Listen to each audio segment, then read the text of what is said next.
Okay, good morning to all of you. Hi, Good morning. good morning. Thank you For for being and joining joining here today. I'm I'm today here today and and I'm going to talk to you about existentialism, existentialism, phenomenology, phenomenology, and and education. education. This is my This is first my video first to be video to be required required in our in our subject subject of of philosophy philosophy and and education. education.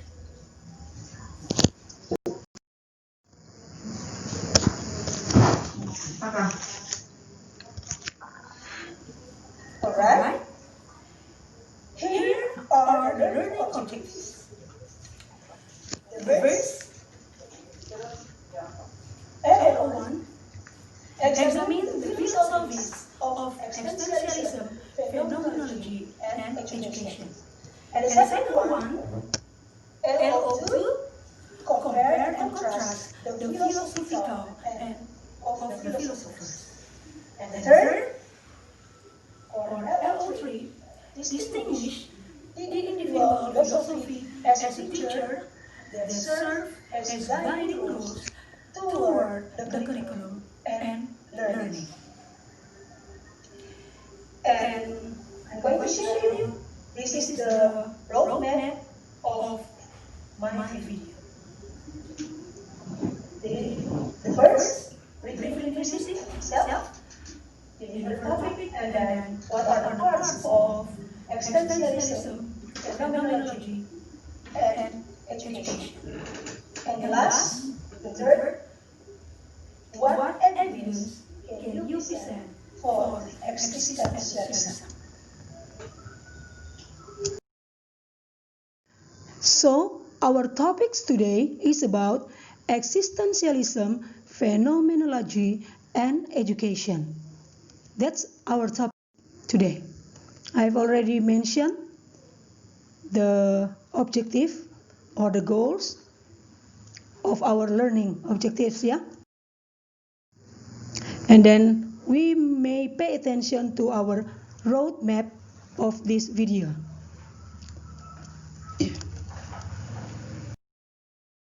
Okay, look at the picture, please. This is, I will give you the motivation. You can look at the picture. Look at the picture. On the screen, I'm going to show you there are 4 famous leaders from all over the world.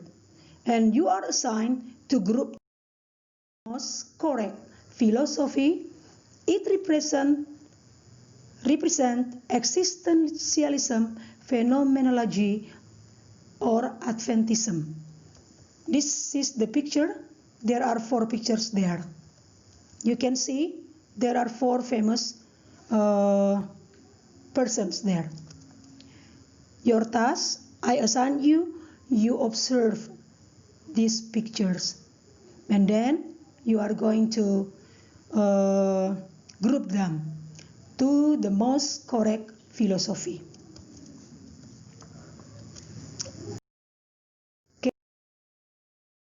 Can you think?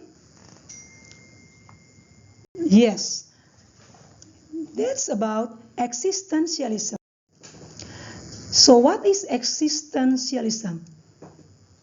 Existentialism is a philosophical theory or approach which emphasizes the existence of the individual person as a free and responsible agent determining their own development through acts of the will. So, what is essence? Maybe you can see on the slide what is essence. In another way of expressing that thesis is the affirmation of Heidegger and Sartre that existence precedes essence, which signifies that humans do not have a nature that determines their modes of being and acting, but that rather those modes are simply possibilities from which they may choose and on the basis of which they can project themselves. In that sense, Heidegger said that the sense is always its own possibility, and Sartre wrote, "It is true that the possible is, so to speak, an option on being, and if it is true that the possible can come into the world only through a being which is its own possibility, this implies for human reality the necessity of being its being in the form of an option on its being." That's essence. Okay, you see on the picture.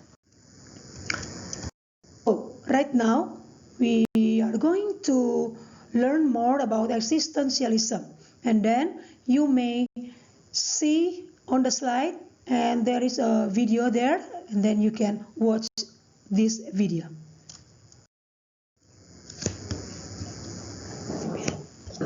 Okay, this is the video you can watch. Introduction to Existentialism. Existentialist thinkers over the last few centuries have created some of the greatest works of philosophy and literature Western civilization has ever seen. However, putting one's finger on what existentialism is proves quite difficult. The goal of this lecture is to help people better understand existentialism.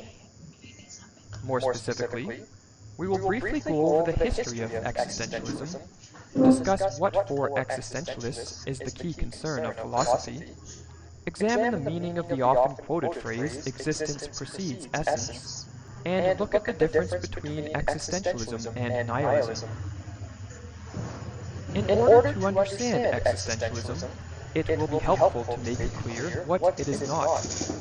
Existentialism is not a philosophical system, nor should it even be viewed as a set of doctrines. Rather, it is probably best classified as a philosophical movement. As a movement, existentialism arose in 19th century Europe. Soren Kierkegaard and Friedrich Nietzsche are often characterized as the founding fathers of the movement, with the 19th century Russian author Fyodor Dostoevsky also considered one of its original giants. While the modern roots of existentialism are found in the 19th century, it was not until the early to mid-20th century, and especially after World War II, that existentialism really rose to prominence. This was the time which saw such influential existentialists as Franz Kafka, Martin Heidegger, Albert Camus, Maurice Merleau-Ponty, and probably most famously the French philosopher Jean-Paul Sartre. Now that we have briefly examined the history of existentialism, the next question that needs to be addressed is what is it that ties all the existentialist thinkers together?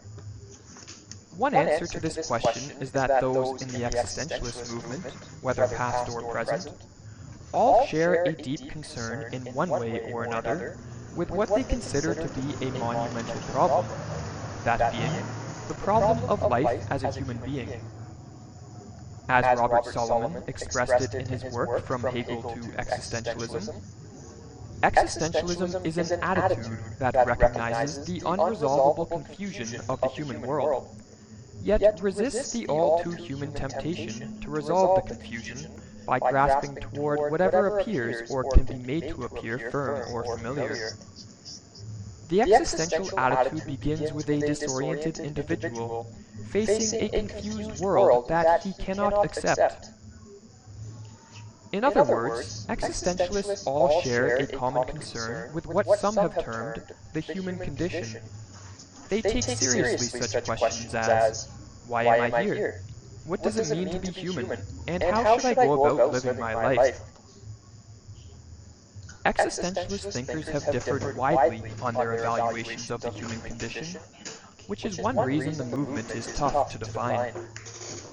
However, what is common among existentialists is that in addressing the human condition they tend to vehemently reject systems or theories, be they philosophical, religious, or scientific, which attempt to answer questions regarding the meaning and purpose of human life in an all-encompassing or absolute manner.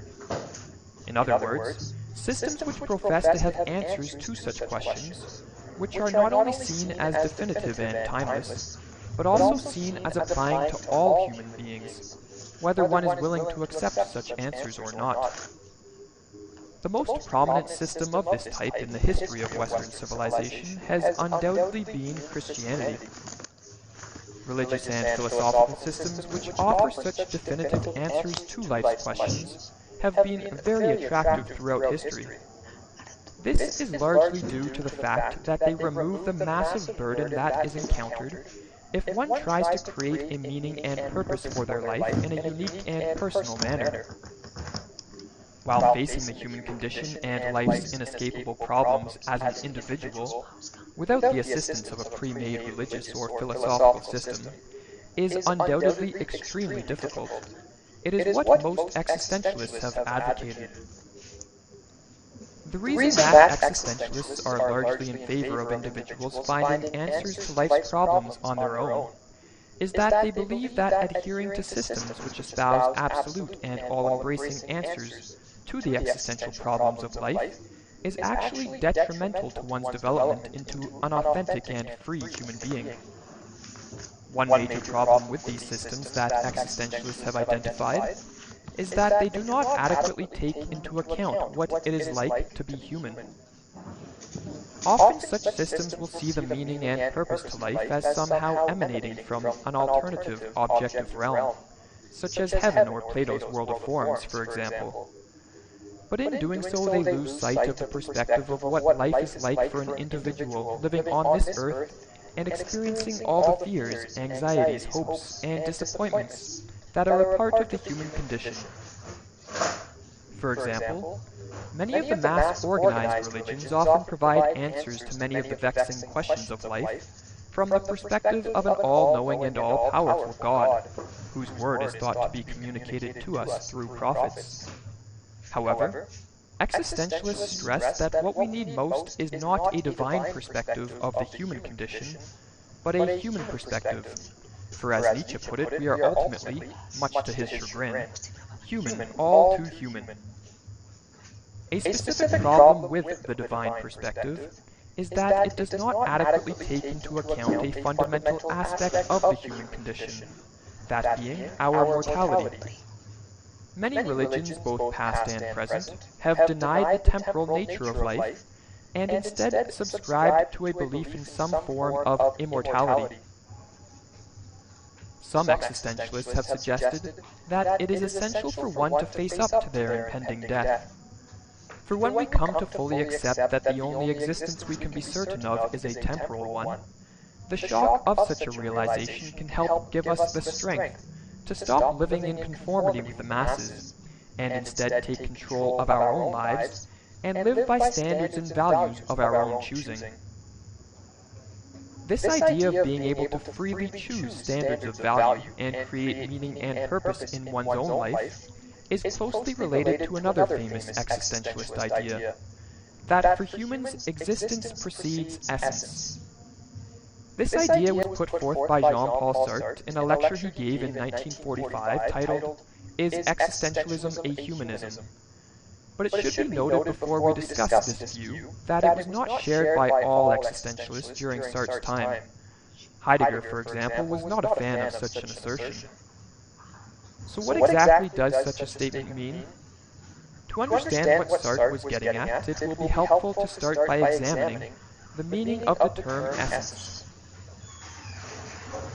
The concept of an essence is put forth most famously in the work of the ancient Greek philosopher Aristotle. Aristotle believed that every substance, or in other words, every independent thing, be it a person, a rock, or a tree, has an essence. The essence of a substance is also sometimes referred to as its nature, and can be seen as the necessary properties or characteristics which are essential for the thing to be what it is. Aristotle had a teleological or goal-oriented view of nature, as he believed that all substances in nature tend towards the actualization of their essence. So, for example, an acorn has a tendency to develop into its essence as a full-grown oak tree. In terms of humans, Aristotle saw our nature, or essence, as acting in full accordance with reason, and it was this idea which influenced scholastic philosophers in the Middle Ages to come up with the now commonly used definition of man as the rational animal. Aristotle believed that humans, unlike inanimate matter and other animals, were free to choose whether or not to act in accordance with their essence. However, that being said, he did not believe humans could create their own unique essence during the course of their lives. Likewise, for those who believe in an omnipotent God who designed and created the universe, the essence of humans is not something determined in the course of one's life, but rather is determined by God prior to the existence of the individual. Thus, for those who adhere to such beliefs, the essence of humans can be said to precede their existence. Sartre, on the other hand, saw the situation of humans in the opposite light, thus the statement that our existence precedes our essence. In Sartre's mind, humans are fundamentally different from things such as cars, watches, or phones. For things of this type, it is obviously appropriate to say that their essence precedes their existence, as they are designed and built with a predetermined function in mind. But for Sartre, who was an atheist, humans are not designed by a supernatural being with a specific function in mind. Rather, we come into this world lacking a predetermined essence. However, our ability to make free choices gives us the chance to sculpt a unique essence for ourselves during the course of our lifetime. To conclude this lecture, it will be beneficial to distinguish between existentialism and nihilism. For often people mistakenly view all existentialists as nihilists. Nihilism, in its broadest sense, is the view that there is no meaning or purpose to life. Now, while an existentialist could certainly be a nihilist, and some indeed are, nihilism is not a necessary characteristic of existentialism. Rather, many existentialists, while rejecting any objective purpose to life, as a nihilist would, have stressed the ability for humans to create personal or subjective meaning for their lives, something a nihilist would deny as a possibility. Nietzsche, for example, who saw nihilism as a disease, formulated the idea of becoming who you are, which was aimed at helping individuals overcome the affliction. But for Nietzsche, becoming who you are and thus overcoming nihilism was not done by grasping onto some objective meaning, or clinging dogmatically to the answers given by some all-encompassing system, but rather was done by developing a meaning and purpose for one's own life, and living by the standards and values one created in the process.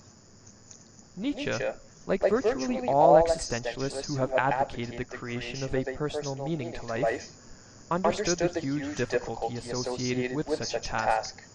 And we will conclude this lecture with a poetic warning by Nietzsche for those who choose to take such a road. Injustice and filth they throw after the lonely one, but my brother, if you would be a star, you must not shine less for them because of that. And beware of the good and the just. They like to crucify those who invent their own virtue for themselves. They hate the lonely one.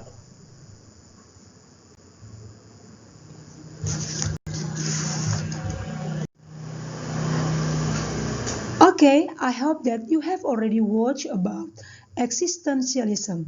So, existentialism, a philosophical theory or approach which emphasizes the existence of the individual person as a free and responsible agent determining their own development through acts of the will. That's existentialism. A philosophical theory that people are free agents who have control over their choices and actions. Existentialism believes that society should not restrict an individual's life or actions and that this restriction inhibit free will and the development of that person's potential. Okay? Any idea? So when did the philosophy of education begin? Okay, let's reminding again about our learning objectives. Examine the philosophies of existentialism, phenomenology, and education, and compare and contrast the philosophical of philosophers and distinguished the individual philosophy as a teacher that served as guiding rules toward the curriculum. And so that's the summary about what we have learned about existentialism. Existentialism philosophers and thought. You still remember the connection with our topics today? I have already shown the picture for the previous time. Look at the picture, please. Do you know who is he? Do you know who is he? Yes, this is Kierkegaard. Yes, a human being's relationship with God must be hard-won, a matter of devotion and suffering. And Martin Buber, a theologian, was one who took Kierkegaard seriously and began to. And then Martin Buber's theory, the understanding of God is not in abstract. A relationship, he believed, is possible only when we establish genuine relationships with one another. A theologian, German philosopher, and a seminal thinker in the continental tradition of philosophy. He is best known for contributions to phenomenology, hermeneutics, and existentialism. And then Martin Heidegger, yeah, the biggest danger that of losing oneself can pass off in the world as quietly as if it were nothing. Every other loss, an arm, a leg, $5, a wife, and etc., is bound to be noticed. The sickness unto. That's what the philosophers talk about existentialism. Okay, let me ask you a question. Is there someone who has the key to the door of being which has no door? And you can open me with reason of the intelligence of the world. Fernando Pessoa in Poetry of Alvaro Campos. Okay, can you see this picture? What do you think about this picture? If a house, there is a door but without key, what happened? Okay, it is undeniable that existentialism is completely alive and embedded in our lives, in philosophy, in psychology and psychiatry, and psychoanalysis, and existential humanistic therapies, literature and visual arts that was established during the second half of last century and generated a lot of extensions.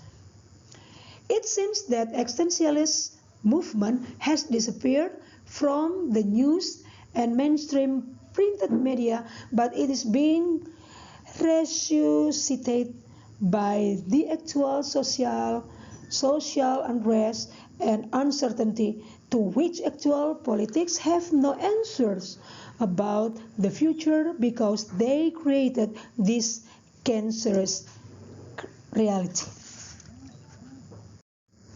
Okay, now we come to the next part. We are going to discuss, and then I will give you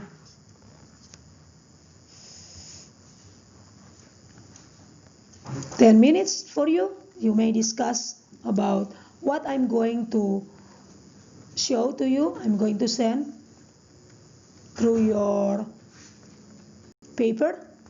I'm going to distribute the paper, and then you may discuss. It's time for you to discuss. Thinkers of different background connect the first activity to today's topic.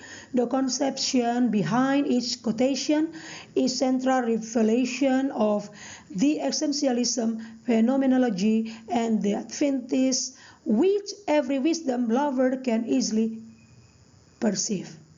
Okay? It's time for you to discuss.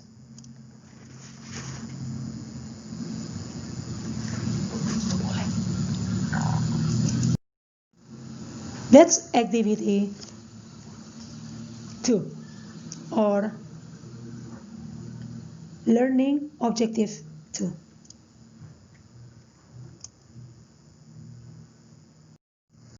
Okay?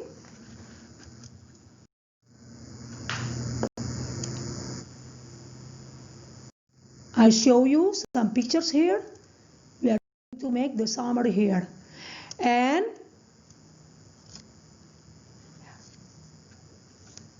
today's class, we will be discussing about existentialism, phenomenology, and education. In similar way to the philosophies we studied earlier, each of them was founded on the influential ideas of some great thinkers of different background. Connect the first activity to today's topic.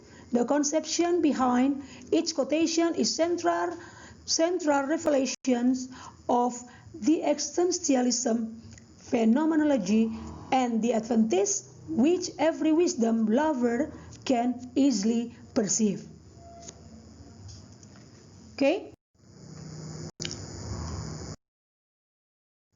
This is some pictures that I'm going to make summary about what we have already learned before. And after sharing these pictures, next meeting we are going to discuss about phenomenology, because we have no enough time to discuss about this, but next time we will talk about phenomenology. I'm going to show this is for the next activities. Okay, can you see the slide?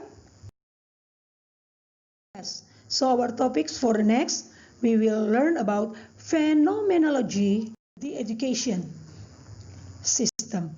And now, for a few minutes, I want you to write necessary response to a question. How does behaviorism affect your experience of everyday life? Send answer through personal message, and then this activity will be graded. For now, you are going to work, and then you may answer.